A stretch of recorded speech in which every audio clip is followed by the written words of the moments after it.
പണ്ടൊക്കെ, അതായത് കുറച്ചധികം കാലങ്ങൾക്ക് മുൻപ് ഈ തുർക്കിയിലുള്ള ആളുകളെന്ന് പറഞ്ഞു കഴിഞ്ഞാൽ ഈ കസാക്കിസ്ഥാനും അതുപോലെ തന്നെ ഉസ്ബെക്കിസ്ഥാൻ, മംഗോളിയ അവിടെയുള്ള ആളുകളൊക്കെ പോലെ തന്നെയാണ് ഈ തുർക്കിയിലുള്ള ആളുകൾ. അതായത് അവരുടെ ഫേഷ്യൽ ഫീച്ചേഴ്സൊക്കെ സെയിമാണ്. അതായത് ഈ തുർക്കിയിലുള്ള ആളുകളുടെയും ഈ മംഗോളിയയും അതുപോലെ തന്നെ ഉസ്ബെക്കിസ്ഥാനും തുർക്ക്മെനിസ്ഥാനും അങ്ങനെയുള്ള കുറേ രാജ്യങ്ങളിലുള്ള ആളുകളുടെ ഒക്കെ കണ്ണുകൾ എന്ന് വെച്ച് കഴിഞ്ഞാൽ ഈ ചൈനക്കാരുടെ പോലെയാണ്. അപ്പോൾ അങ്ങനത്തെ ഉള്ളൊരു ഫേഷ്യൽ ഫീച്ചറുള്ള ആളുകളായിരുന്നു ഈ തുർക്കികൾ എന്ന് പറയുന്നത്.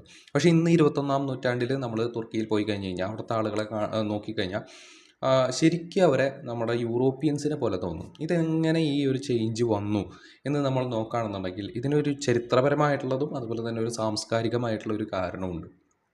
ശരിക്കും പറയുകയാണെങ്കിൽ ഈ തുർക്കിയിൽ പണ്ടൊരു ആചാരം ഉണ്ടായിരുന്നു. അതായത് ഈ തുർക്കി സംസ്കാരത്തിലുള്ള ഒരു പുരുഷൻ മറ്റൊരു സംസ്കാരത്തിൽ നിന്നോ അല്ലെങ്കിൽ അടുത്തുള്ള മറ്റൊരു ഗോത്രത്തിൽ നിന്നുള്ള ഒരു സ്ത്രീയെ തട്ടിക്കൊണ്ടുവന്നിട്ട് കല്യാണം കഴിക്കുകയാണെന്നുണ്ടെങ്കിൽ ആ ഒരു പുരുഷന് ഒരു വാറിയർ ലൈക്ക് സ്റ്റാറ്റസ് കിട്ടിയിരുന്നു അവരുടെ സമൂഹത്തിൽ.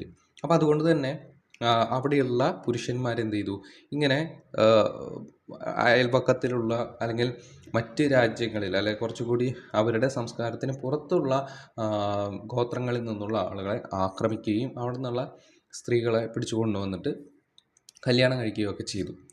ഇങ്ങനെ ഇത് വർദ്ധിച്ചു വന്നു. അങ്ങനെ ഈ ടർക്കിയിലുള്ള ആളുകൾ ഇന്നത്തെ നമ്മുടെ സിപ്രസ് അതുപോലെ തന്നെ ഗ്രീക്ക്, ഈ സിപ്രസ് ഒക്കെ എന്ന് പറയുന്നത് യൂറോപ്യൻ ആളുകൾ താമസിക്കുന്ന സ്ഥലങ്ങളാണ് ഈ സിപ്രസും അതുപോലെ ഗ്രീസൊക്കെ. അപ്പോൾ അവിടെ നിന്നുള്ള സ്ത്രീകളെയൊക്കെ കുറേ ഇതുപോലെ തന്നെ തട്ടിക്കൊണ്ടുവന്നിട്ട് ഭാര്യമാരാക്കി. അങ്ങനെ നൂറ്റാണ്ടുകളോളം ഇത് തുടർന്നു. അപ്പോൾ ഇത് പ്രീ ഇസ്ലാമിക് തുർക്കിയിലുള്ള ഒരു കാര്യമാണ് ഞാൻ പറഞ്ഞത്. അതിനുശേഷം ഇസ്ലാം വന്നപ്പോൾ ഇതൊന്നുകൂടി കൂടി. അതായത് ഇസ്ലാമിൽ ഒന്നിലധികം ഭാര്യമാരെ കൊണ്ടു നടക്കാന്നുള്ള നിയമം വന്നപ്പോൾ എന്തായി, കൂടുതൽ സ്ത്രീകളെ ഇതുപോലെ തട്ടിക്കൊണ്ടുവരാൻ തുടങ്ങി. അങ്ങനെ കുറേ ഈ യൂറോപ്യൻ ജീൻസ് തുർക്കികളിലേക്ക് വരാൻ തുടങ്ങി. അങ്ങനെ നൂറ്റാണ്ടുകളോളം ഇത് തുടർന്നപ്പോൾ ഈ തുർക്കിയിലുള്ള ആളുകളെ കാണാൻ ശരിക്കും യൂറോപ്യൻസിൻ്റെ പോലെയായി. ഇന്ന് നമ്മൾ നോക്കിക്കഴിഞ്ഞാൽ തുർക്കികളിലുള്ള അവരുടെ DNA എടുത്ത് നോക്കിക്കഴിഞ്ഞാൽ ഓൾമോസ്റ്റ് 90% യൂറോപ്യൻ ജീൻസാണ്. അതുപോലെ തന്നെ ഏകദേശം ഒരു 1% 1 or 2 അല്ലെങ്കിൽ 10